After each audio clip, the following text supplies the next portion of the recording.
medyo maselan lang po ang nilalaman sapagkat pinagtibay po ng Korte Suprema itong hatol ng pagkakasala sa isang mag-asawa para po sa panggagahasa sa kanilang sariling menor de edad na anak na nangyari po noong 2008. So umabot na po sa kataas-taasang hukuman yan.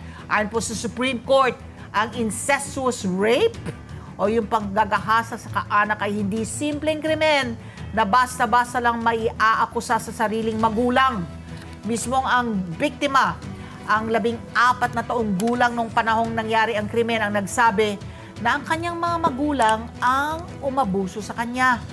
Ang mismong ina umano niya ang humawak sa kanyang mga binti habang siya po ay pinagsasamantalahan ng kanyang sariling ama. Grabe That's to, no? so sick.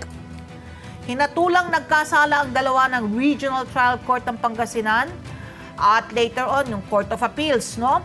Pinagtibay rin ng Korte Suprema ang nauna ng sentensya na reklusyon perpetual na katumbas po ng pagkakakulong mula 20 hanggang 40 taon at pinagbabayad din ang mag-asawa ng 300,000 pesos sa biktima bilang danyos. Nahaharap pa ang ama ng biktima sa iba pang reklamo ng panggagahasa sa parehong biktima noong 18 taong gulang na ito. Aba, naulit pa pala. No? After, she was 14 at the time. Naulit pa nung siya ay 18. Let's get together. Sunday 25.